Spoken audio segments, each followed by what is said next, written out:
And I'm ready when you are. All right, so we are joined from the shores of the Ohio River in Cincinnati, Ohio, by Crystal Kendrick, the founder of the Voice of Black Cincinnati.com and the voice of your customer. So glad to join us here today at Velma Jackson High School. We've got our entrepreneurship class, and we're recording this for all of our friends at Madison Central High School, Ridgeland High School, and Germantown High School, and for our YouTube channel. So we thank you so much for joining us. I've mentioned, you've been a subject of our Black History Month projects. We've read about you in the national news. We've watched your videos, just doing so many cool things to promote not only locally owned, but locally owned Black businesses there in the Cincinnati area and in the state of Ohio, which is growing tremendously nationally. So why don't you tell us a little about how this all started? Because it's really cool and it's a neat concept and something that's catching on across the country. It is. So my name is Crystal Kendrick. I am the president of the Voice of Your Customer, which is a marketing consulting firm that specializes in market research, secret shopping, and community outreach campaigns. We founded our business in 2007, and we are 15 years old. We purchased our office building. We just renovated a new office space. We have about 8 employees, and we are excited about the future of our company. We work a lot with government agencies, nonprofit organizations, and local businesses to engage populations of people that don't traditionally respond to um, uh, media, that mainstream media, right? And so we've been very successful at that and hope that that trend continues. But we're also very passionate about our community. We are very passionate about the residents we serve in our work. And we're very committed to educating, recognizing, and creating opportunities for African Americans in the region. And we do that through our media company called the Voice of Black Cincinnati. And so the Voice of Black Cincinnati was created on Valentine's Day in 2016. And we created this platform because we found that it was very difficult for African Americans in our region to learn about events that were happening, culturally competent events that were happening in the community. They were having a very hard time identifying equal opportunity employers who were seeking or hiring workers. And we also found it was difficult for Black-owned businesses to be found and for people to support these businesses. And we also found it was difficult for our students to identify and secure scholarships. And so those are the main pillars and premises of our website. We have about 1 million page views per year. We have about I don't know, 50,000 social media followers in Cincinnati. And we also have about 11,000 newsletter subscribers and 5,000 text message subscribers. So Wow. we're pretty excited and look forward to sharing our journey with your students. That's incredible. Now, one thing we've done in the classes, they all have started their own original business concept for all the projects and everything. And Oh, one thing we've talked about is knowing your target market and solving a problem.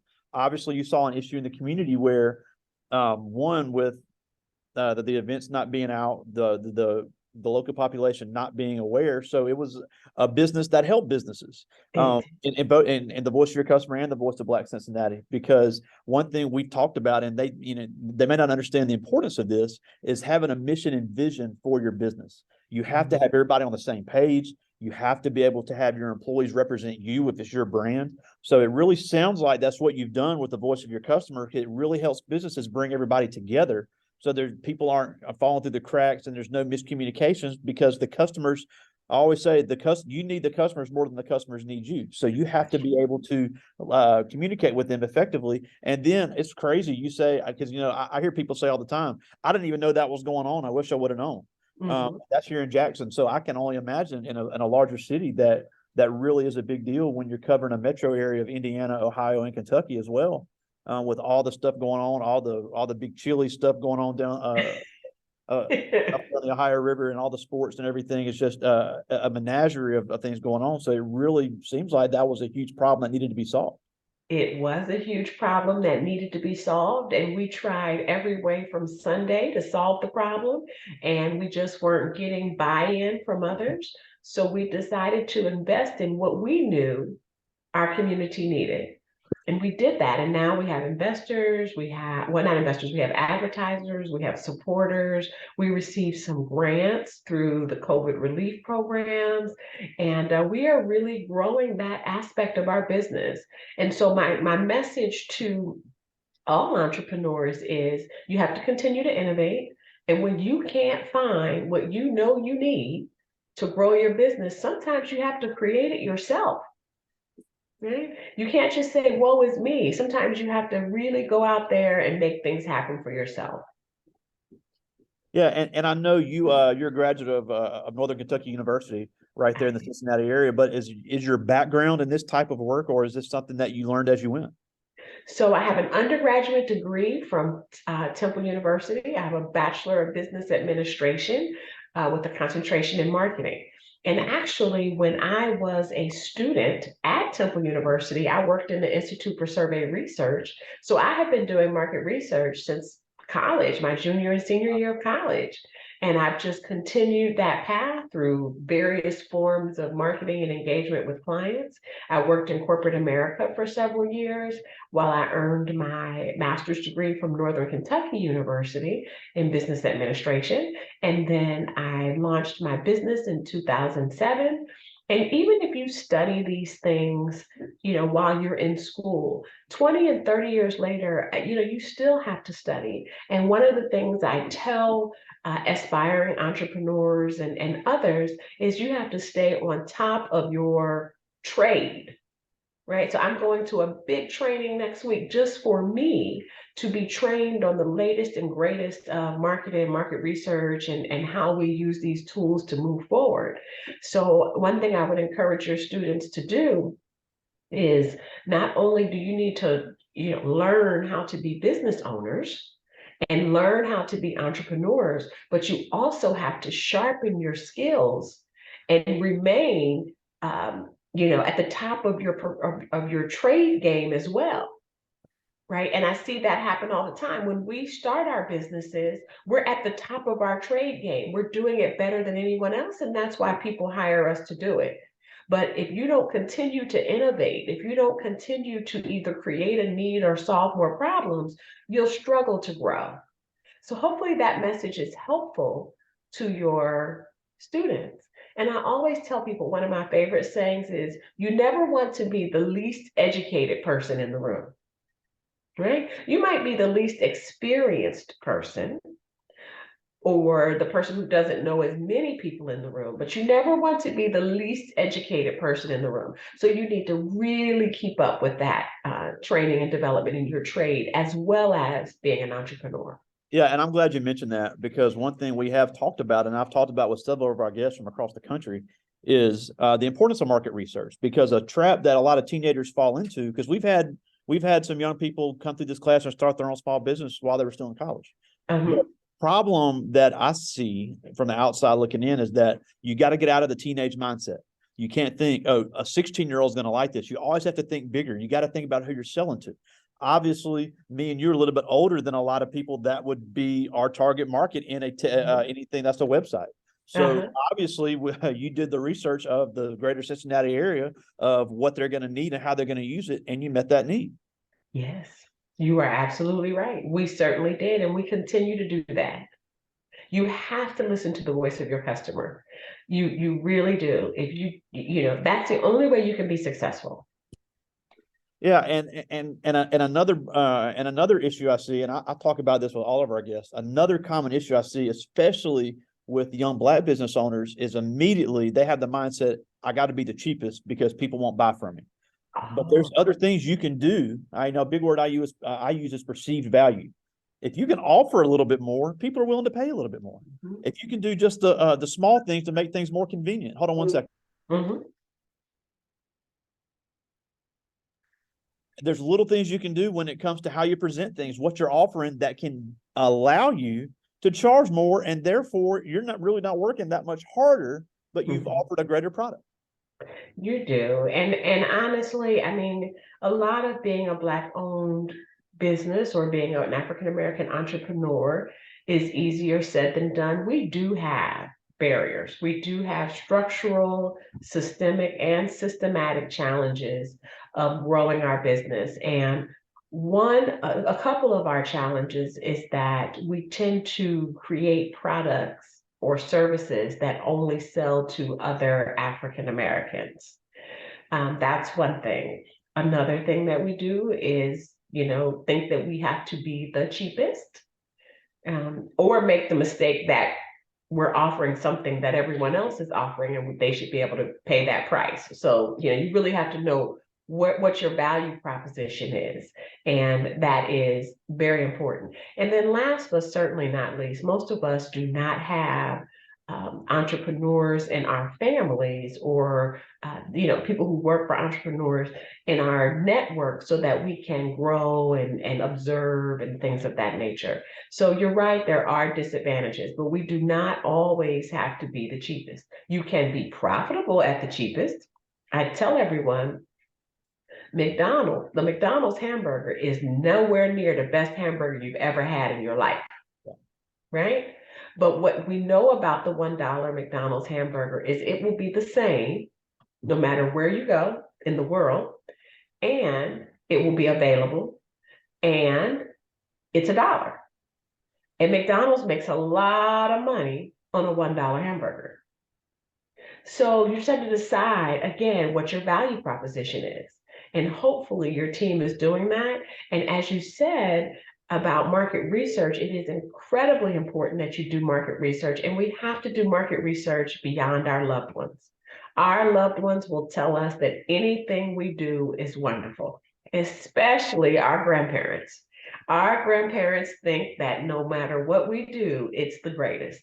And so you have to do some research outside of your loved ones, outside of your network, and you can work with your parents, or you can work with your teachers, or you can work with your counselors, or the Small Business Administration, or whomever is in your world, to find some people outside of your loved ones to test your product or service and give you honest feedback, because Absolutely. feedback is a gift. Yeah, and it's also vital. Now, one thing that you mentioned staying on top of your trade. One thing that we also see is that entrepreneurs get way too comfortable, because even if they're the first to have something, somebody else could come along, and we're in the middle of a unit on competition right now, because you were the first, but there could be somebody come along and offer something similar. So what are some things that you can do to stay competitive? Because people are always going to have a choice, whether it's direct or indirect, in ways to spend their money, whether it's a business or an individual. So what are some ways to stay on top of the market trends and the way people are going to need things when it comes to competition as an entrepreneur? So a couple of things I tell people, and you can either go the free route or the paid route, but every person in your class should be associated with their respective industry groups. Even if you just follow them on social media and receive their free daily emails, that's all you have to do, and read them. Now, you can't just receive them. You have to read them. You have to read the tweets. You have to click the links, right? Just like you do for the TikTok dancing videos and all that other kind of stuff. But you need to be engaged with your industry groups. And so one homework assignment I would love for your class to do is to figure out what are the names of the industry groups associated with their trade, and how they can follow them on their respective social media page and sign up to receive their free daily, weekly email updates of things that are happening in the industry. Yeah, that's a great idea, and we have a wide gambit of concepts. We got trucking, gaming, apparel, cosmetology. We got a little bit of it all in here. Yep. And so there's an industry group for them all. There are probably local chapters of these different events. And I think that those local chapters would be over the moon to host students from your classes in their, networking session or whatever. I mean, that could just be a game changer for them. So number one is stay on top of your industry groups, and not just the American Association, but the National Association, the Women's Association, the LGBTQIA Association, if that's your lifestyle, the you name it, right? The African American group, the Latinx group, the minority group, like in addition to that particular industry group, and there could be multiple. So as a marketing researcher and public relations person, I'm a part of 3 different marketing associations and 2 public relations, oh no, 1 public relations and 1 secret shopping. So you have to be a part of the industry groups for all the services you provide. So I would really encourage you to do that, and I'm gonna hold you to, making that a part of their homework assignment, So that's to a great find idea. out about those industry groups and how we can engage them. That's a great idea. The second thing I would suggest is that there is something on YouTube for everything. There is an influencer, a blogger, a vlogger, all these different terms. But there are people who wake up every day and do nothing but go on YouTube to tell you about um, things that are happening in your industry. So those are other people that I would suggest that your students follow in regards to their industry. And those are just some of the ways that you can keep up with the trends. Those are some of the ways that you can keep up with the best practices. And those are some of the ways that you can grow your business. So in addition to the industry groups, in addition to the industry influencers, there are also small business associations, chambers of commerce, um, small business association, um, certifying agencies, state agencies, local agencies. All of these agencies support local small business, and many of them have youth initiatives, which I'm sure you know about already.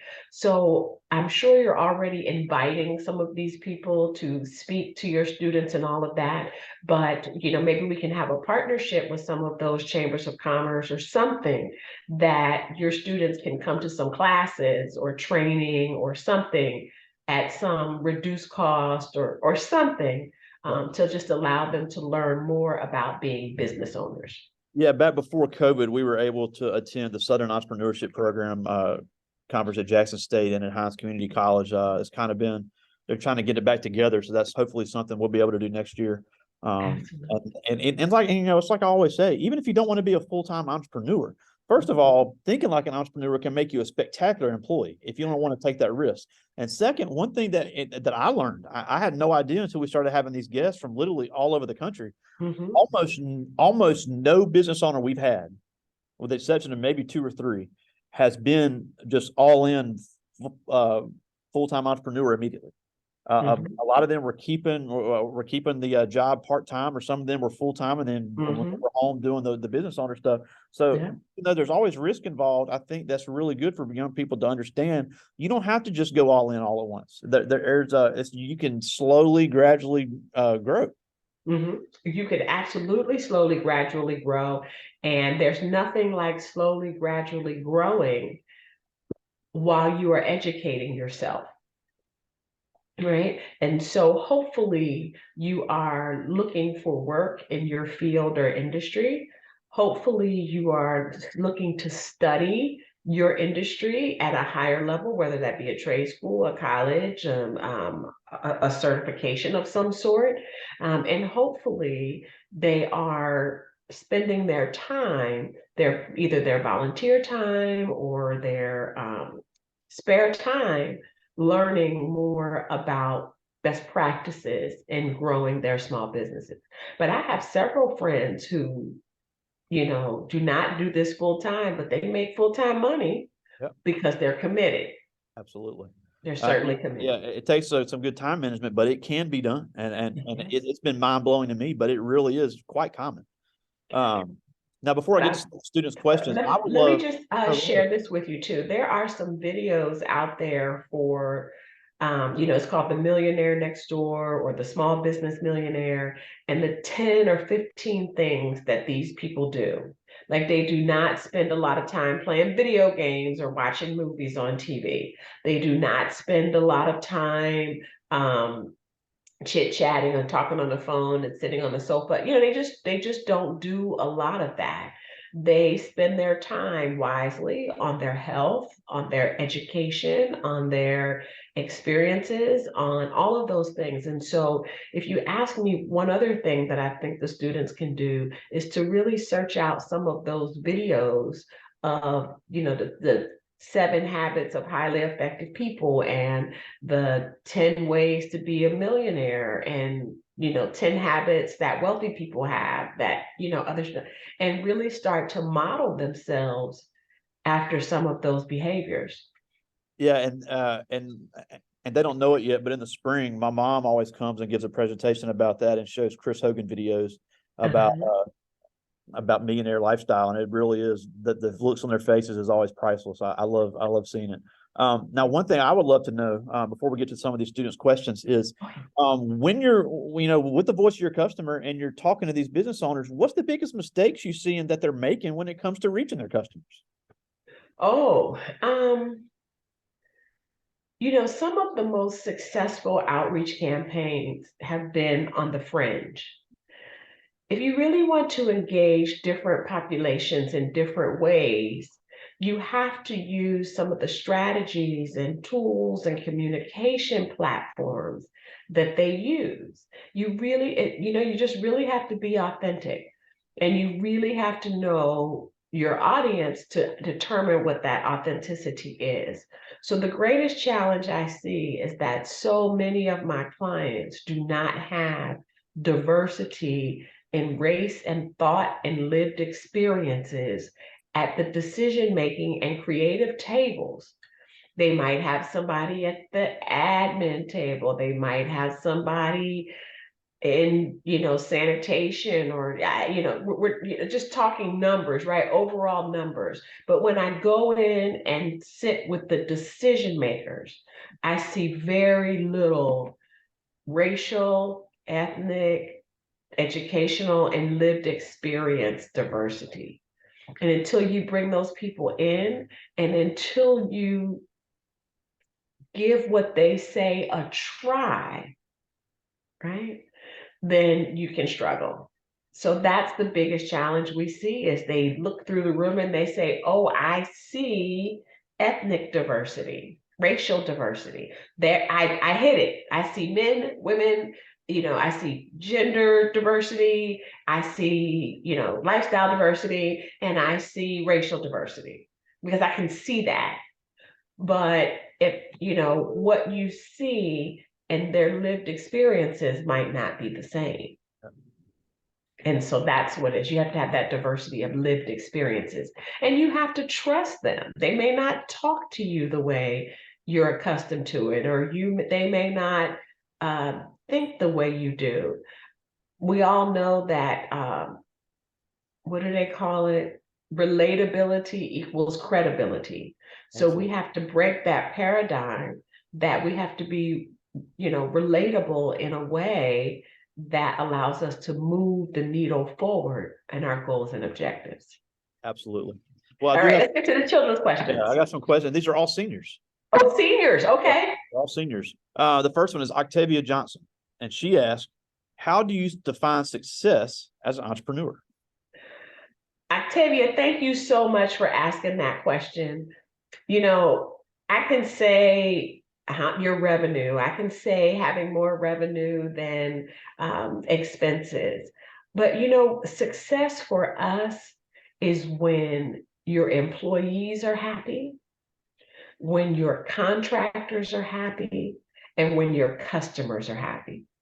It takes all three. You have to have good employees. You have to have happy employees. You have to have happy vendors, and you have to have happy customers. And when you have that, you have success. That's a very good day.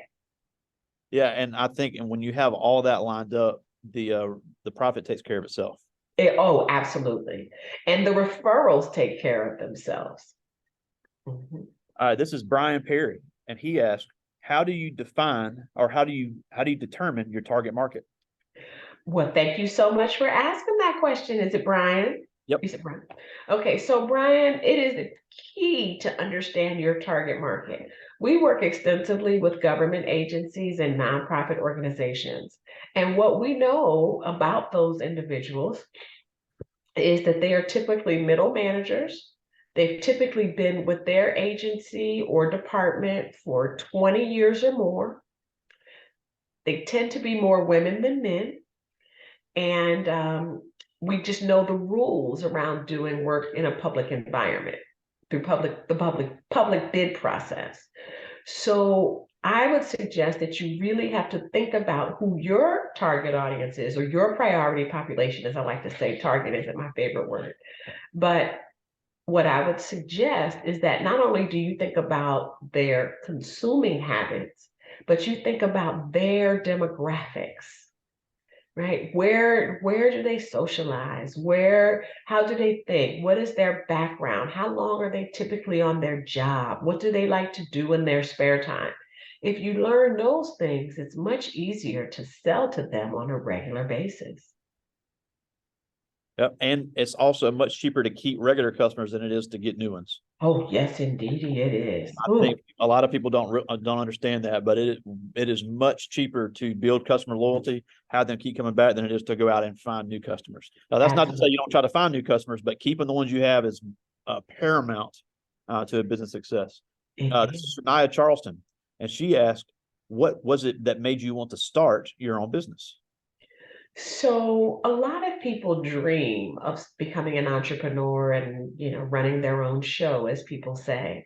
That was never my dream. I thought I would work in corporate America for all of my career and retire as the vice president of customer service, or something to that effect. But in 2007, I really had an epiphany. I was unhappy in the work I was doing.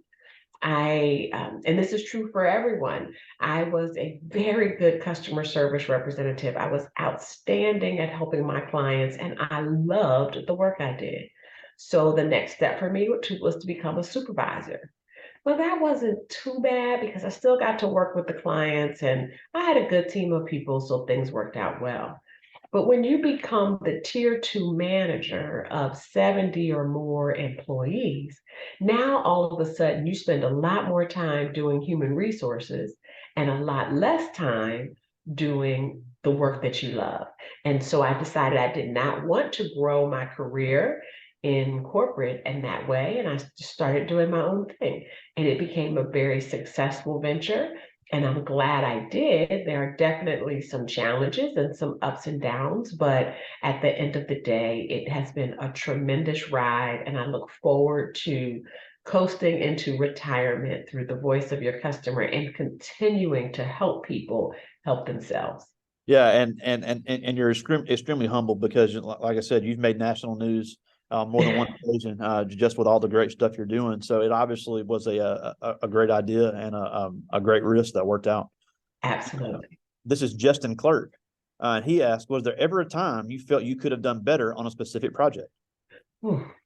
You can always do better on every project. And when I say that, projects are different, projects are unique. Hindsight is 2020. And so what you try to do is not necessarily harp on what you could have done better, but you set forth on what you would like to do the next time. So one of the things I decided this year is that I really needed to, I had lost some bids due to some other companies who were using some, kind of innovative and energetic research methodologies. And I was just like, oh, that sounds interesting. But I had not been keeping up on all of the new ways to gather insights from consumers. And so I have decided in 2022, and I'm going to a training next week, to really brush up on my skills, right? And be sure that I am doing things in the most modern way. And so you do learn every day, every win and every disappointment. There's always something you can learn. You just have to decide how you're going to apply that going forward. Yeah, absolutely. Now, this is the last one from the students. This is Miles Woodard. And he asked, "What is the number one tip you would give a 17-year-old Black student about going into business for themselves?" So the number one tip I would say is be sure that you have a product or service that's people outside of your family will buy. Absolutely. And if you have that, If you focus on the product and the service, your business will grow astronomically. But you have to have something that either people need or you create the need, right? And you have to be able to sell this product beyond your circle, beyond your family, beyond your race, into, a more general market. And when you do that, you will be very successful. But I would also encourage the 17-year-old to continue your education, whatever that looks like, whether that's college, community college, business certification, industry certification, whatever that is. There's so much to learn. I have known several of other business owners who started their business. I have a friend who started his landscaping business at 14. He's Wow. 24. He has a multi-million-dollar company, a fleet of trucks, more staff than he can recognize. I mean, he's 24. Wow. But you know what? He went to school and he told his customers, I can't service your lawn this week, because I'm in school. Wow. And they respected that. So stay on top of your education and you'll get there. Yeah, and Mississippi actually does. I know we get a lot of bad press, but we have a great community college program where kids are able to get trades in a year. And trade could, getting a couple years experience could lead you to go into business for yourself. Absolutely. So, and even though I think majority of the kids that are here with us now are planning on going the traditional college route, some of them may want to go the trade route, which is not, it could be lucrative depending on your personal path. They can be very lucrative. I have to pay a mechanic. I got to pay the plumber. I got to pay the carpenter. I got to pay the home improvement people. There's so many people that are essential to our lives and our communities. And these trade persons are invaluable. Yeah, and as hot as it gets down here in Mississippi, the HVAC people are just printing money. That is the one. That is the one. Yeah. All right. What else? Well, and the one thing I was going to say, you talked about how getting people outside of your group to buy it. One thing, and especially young ladies, they think I'm joking when I say this, but I'm dead serious. They say I want to go get my cosmetology license. I'm like, that's awesome. Make sure you learn how to do white hair too.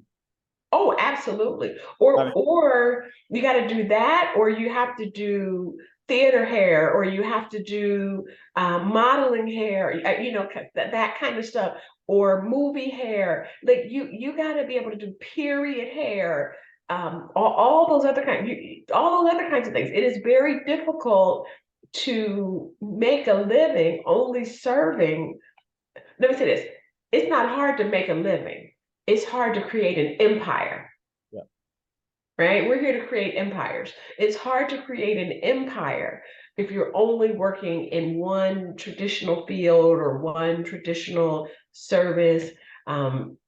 And you will, I've been with my hairdresser for nearly 30 years. And I remember when she worked in a white salon and she said she learned so much about cut and color and all these other kinds of things from people who do it more and differently than we do. So I'll tell you, Mr. Pygott, this class does not know how lucky they are to have you as a teacher, to have you as an advocate, to have you all these extra hours that you've been working day and night to find these speakers and to present the United States and the world to students in Mississippi is incredible. And it touched my heart that you found me and asked me to participate in this, because I know the teachers in my life who inspired me and created opportunities for me. And I will tell you, in 5, 10, and 15 years, your kids are going to be talking about you. Well, I can't tell you how much that means coming from you, because we've actually studied you in this class and and I showed you the projects they did on you. So it means a lot coming from one of the top Black entrepreneurs in the country. I mean, it really is. And I know you'd never admit that, but it's definitely what you've created here. Now, now that you made us both cry, these kids are lucky. I wish I could come to Mississippi and say hello. What city are you in, Jackson? We're in Camden. We're about 40 miles north of Jackson. Well, I'm gonna have to try to make my way down there one day. We're in the Jackson area. We're in the metro. We're in the fringe. We're a rural community. We're a hardworking community, but it's just a lot of kids have come through here, and like I said, we've had kids come through this class and start their own business, and a lot of them are starting to see how it really is possible for anybody. And that leads me to the last thing I wanted to talk about is that Yeah. you obviously are one of the most successful Black entrepreneurs in the United States. And you face some incredible obstacles that every young Black person is going to face in this country. And it's not a matter of if, it's a matter of when. So Yes. what can these young people do now to start preparing for that so they can be just as successful as others like you? Well, I'll tell you, one of the challenges that I had in corporate America, and I continue to have as I am navigating the business world, is relatability. And I say that because it is very easy to talk to customers and people about work. This is my product, this is my service, this is what I do, this is how we can help you, my team this, my team that. But sometimes you have to go to dinner with some of these clients. Sometimes you have to go to the ball game with some of these clients. Sometimes you have to go to the golf course with some of these clients. And decisions are made and selections are made based on, do we just kind of get along? Do we vibe well? Do we mesh well? And I found that in my day to day life, without being intentional, I didn't have anything in common with these people. We didn't come from the same neighborhoods. We didn't go to the same schools. We didn't go to the same church. We didn't like the same music or entertainment. We didn't have the same political views. I mean, we had nothing in common. And I had to start to identify ways for me to engage my clients beyond work. And so for me, I fell in love with the arts. I fell in love with local sports, right? I tell all my friends, I go to the games for the fan experience, not necessarily the game experience to Well, see who the wins. Reds have a great fan experience. I'm not a Reds fan, but I know they have a great fan experience there in Cincinnati. They do. We absolutely do. But you have to be able to relate. And so that's when I encourage you to start watching national news and general news, to start enjoying the arts or different athletic, opportunities. You just have to think about converse. You have to broaden your scope for conversation beyond the African American living room or the stoop or the porch. And when you do that, you become much more relatable. And if you don't do that, you will be incredibly uncomfortable with people who can really propel your business to the next level. Absolutely. And it's just, it's always say, I'll take anybody's money. Oh, Uh, yeah. and the two questions I always say every entrepreneur has to answer is Yes, that people will sell it, why not? Or people will buy it, why not sell it? absolutely. People will pay it, why not charge it? That's right. At You the are end, absolutely right. Oh my goodness. Your students do not know how lucky they are. Sometimes you have to experience something else to be grateful for what you have. And I'm telling you, students, you are grateful. You are very fortunate to have you as your professor and your teacher and the person who cares about them. And you are creating the future Black wealth or future wealth of your Jackson area community. They're going to look back in 10 or 20 years and say, we're here because of you. well, I can't tell you how much that means to me. We appreciate you making time for us today. Crystal Kendrick, Cincinnati, Ohio, voice of your customer, voice of blackcincinnati.com. Check out the Yeah. website. It's very well done. Thank you. Thank you. Thank you. And you stay in touch. I'm going to make my way to Jackson. Hey, I'd love to meet you. That'd be a huge honor for me. All right. You All all right. take care. See you later, my friend. Bye bye.